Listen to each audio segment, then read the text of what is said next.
how the great prophet, the man of God, was explaining to some satisfaction of the mother the statement that he made at first, that your children are not your children, that is your child, not your child. He continued stating, they are the sons and daughters of life. L, capital letter, personification of life. Life longing for itself, its life wants to project itself. Life wants a medium to project itself.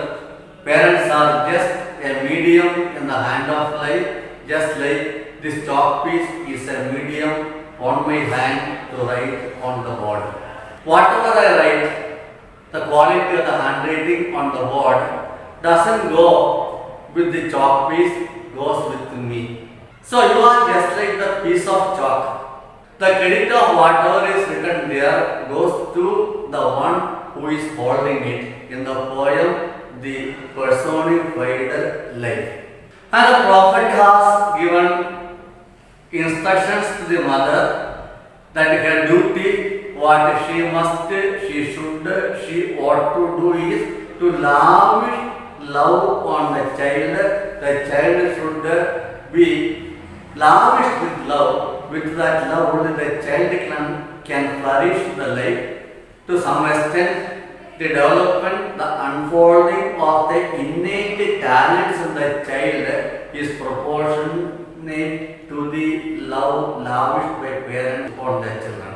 So whatever the parents are supposed to do is regarding physically, the basic needs, food, shelter, clothing. When you love, you will give the child food, you will give the child clothing, you will give the child shelter. But poet is very strict. Don't give your ideas to your child. Don't stuff their brain. Don't saturate their mind with your outdated ideas. Why? They are born to absorb, grasp new ideas that you will never be able to accept or appreciate.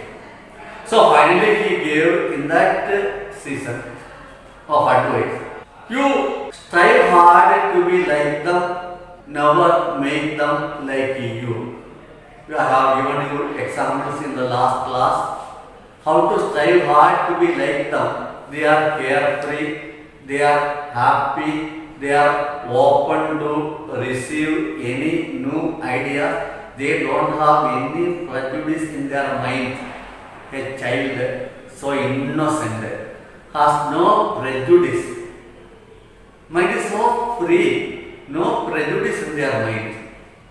There is no anxiety in their mind, no concern about the future. They are happy creatures, craving to move forward, to improve the quality of life in the world in future.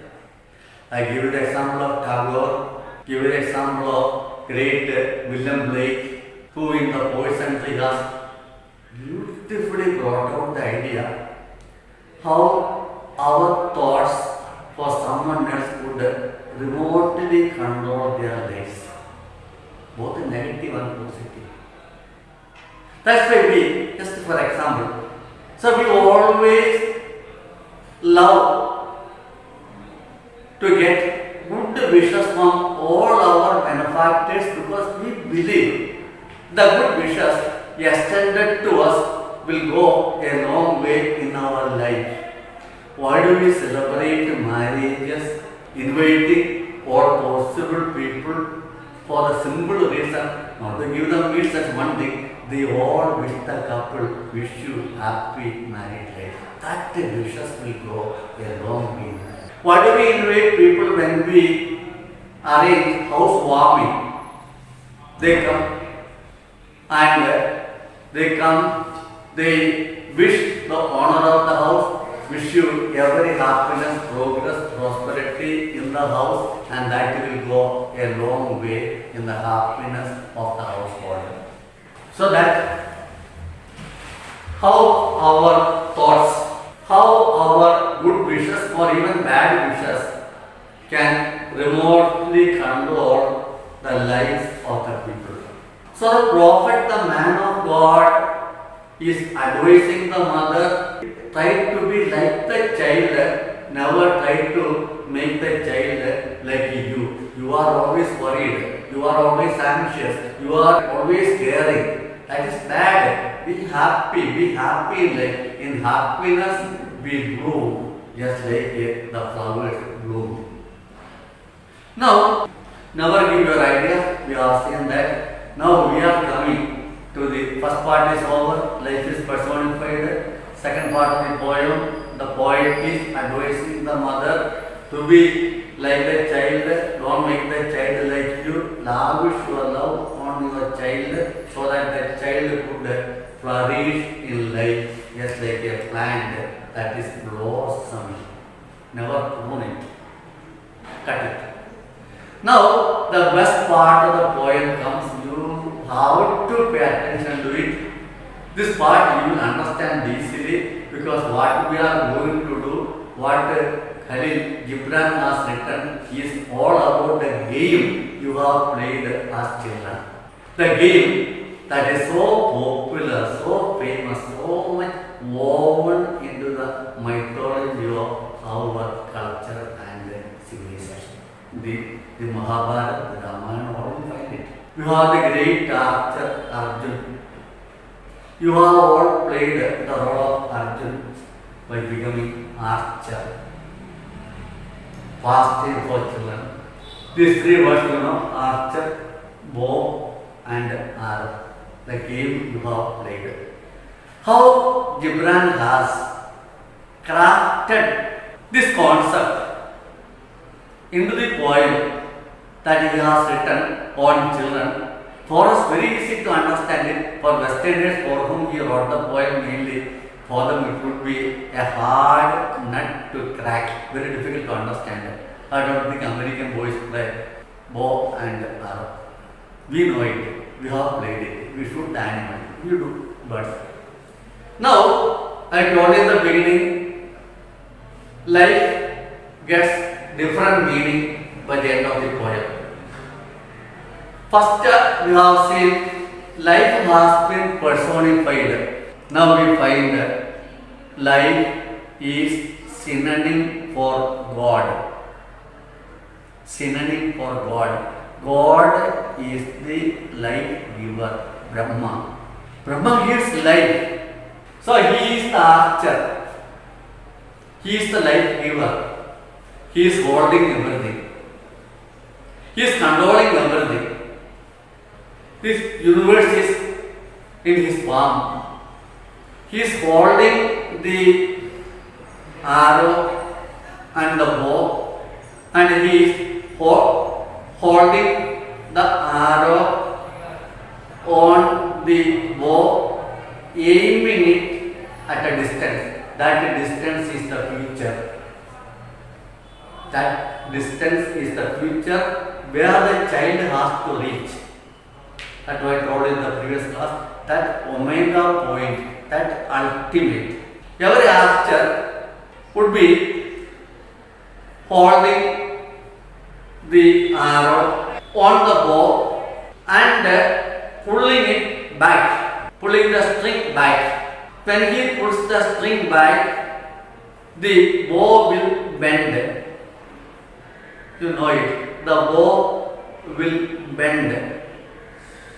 The more the bow bends under the pressure of the pulling of the arrow by the archer, and when he releases it, more it has been pulled backward, the arrow will go fast forward to a great distance.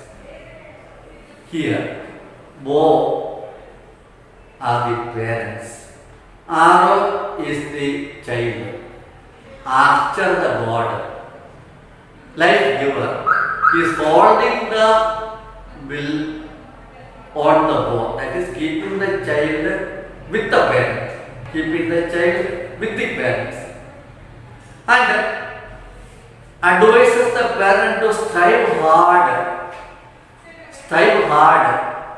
More the parent strives hard, better would be the future of the child. As more the bow bends, the arrow will be shot far and farther and farthest. This is what parents are supposed to do. Play the role of the bow to shoot the arrow that is children forward to a bright future. Who will manage it? Everything is controlled by the archer. Everything is controlled by the archer. He is holding the bow, he is holding the arrow, he is pressing it, pulling it backward to bend the bow to shoot the arrow fast forward. That is, bending is struggling. More the parents struggle, the more is the progress a child finds in life. That is all the support, love, struggle to give whatever is necessary for the child to grow. The plant must be manured, must be watered so that it grows into its fullness.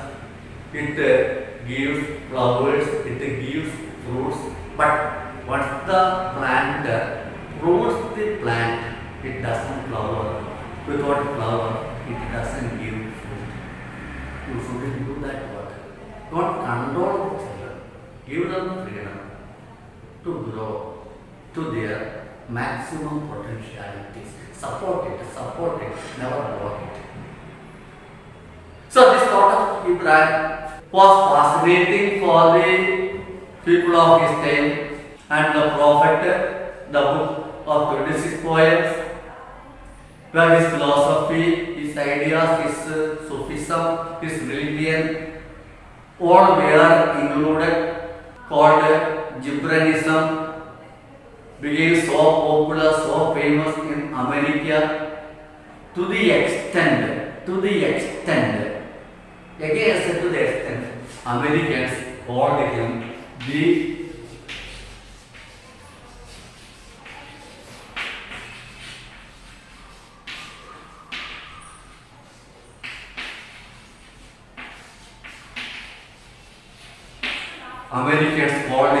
the Bard of Washington Street. The Bard means poet.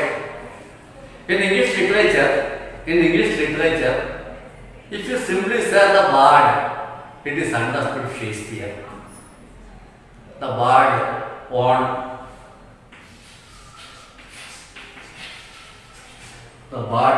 Avon. Simply you say the Bard has said this. Everyone who knows English literature will understand Shakespeare has said it. So, Gibran is the second poet in the world whom at least the American audience or American readers of poetry has identified as the Bard. Again, limited to Washington Street, not to the world. Shakespeare belongs to the world. And again the fame, as we saw in the first class, 9 million copies of the Prophet was sold in America, only in America, but latest is more than 20 million copies of the Prophet have been sold in English all over the world. More than 20 million copies of the Prophet, and even today it is in India. That is the immense popularity, impact, influence of the poem that Gibran has written. So 20 million copies of a poem, just imagine. And again getting him a seat next to William Shakespeare, calling him the Bard, something enviable. No other English poet has been called the Bard, including Milton, Eliot, Wordsworth, blame no other, only this man.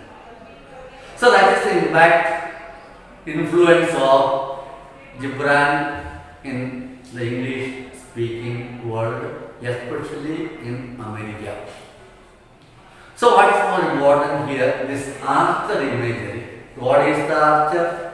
Parents are the bow, children are the arrows, everything. The universe is, he was a religious poet. Everything in the world is controlled by God, but parents are both. They don't move forward. Bow remain in the hand of the archer. Archer shoots the arrow forward. Children are meant for future. Parents are meant for present. So, parents have the responsibility to develop all the infrastructure for their children to blossom in life according to their innate talents. Now, parents may doubt if parents may ask a question to me, why did Gibran say like this? So we are there only to love the child, only to provide all that they need for their growth. We shouldn't expect anything from them. They are meant for the future. Please, it is not like that. That is a way explaining. And the poet is making a very beautiful statement that only parents will realize what is he telling. Last but the second line, you are bending. That is, more you work hard for the progress of your child. In archer's hand, be for gladness. Be for gladness. Your reward is the happiness when you bring up the child. Your reward is not the food or any gift your child gives to you. Don't expect that. That is what Gibran says. So you are already your reward. What is your reward? The happiness that you get when you bring up the child. The happiness a mother gets when the mother is holding the baby against her bosom, as we saw in the beginning, with all the feelings, with all the sentiments, that heavenliness on this earth, that dreams. I told you, Chandavi, that feeling, that is happiness. Again, when the baby for the first time calls you mother, Amma, you are thrilled in life. How thrilled you become in life. That is your happiness, that is your reward for bringing up the child. When you suckle the baby, once the baby is happy and satisfied, baby looks at your face with its teethless gums and flashes a smile on you. How you feel heavenliness on this earth. That is your reward. When the baby begins to walk, baby begins to fall down, you lift the baby again, and the baby is happy because baby thinks he got up itself. And when the baby clasps the hand, how your heart jumps out of happiness. That is your happiness. And again, at every milestone, the first day you send your child to in the playhouse, well dressed up, when he moves forward, how happy you feel. That is your reward. When your child comes home with a mass card, first in the school, how you get that thrill, that pride, that is your happiness. So bringing up the child is happiness for the parents. Your happiness consists in the happiness that you derive when you bring up a child. Don't expect the child to give you something. His life itself is happiness. Maybe Gibran, without saying, is saying the word, the child is your happiness. The child is going to bring you happiness. Without this child, you never would have experienced the happiness of a mother or a father. And it is here. Many critics ask, how could Gibran write this when he had no child? I told you, piece of art is piece of art. We study it as well. Then lastly, that beautiful line, let's see the line let your bending, that when you are working hard, never expect what you are going to get back. Just like the people who work, come to work, some labor, they are expecting coolie in the evening, reward in the evening. You don't expect any reward from your child because your reward was already given to you while bringing up a child at every stage. At every stage, that flashing of that heavenly smile with the baby's teethless gum. Can anyone replace it in the world? How happy parents feel. Okay, when the father is lifting the child up, as the child is being lifted up, the father feels he is going up to heaven. That is his sacrifice bringing up the child. So, then the last line, for even he loves the arrow that flies, so he loves also the bow that is stable.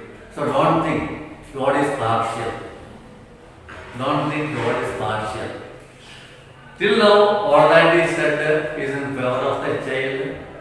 So you shouldn't think God, the life giver, is always partial towards the children, always speaking about the children. But the poet concludes, he loves not only the arrow that is shot forward, he also loves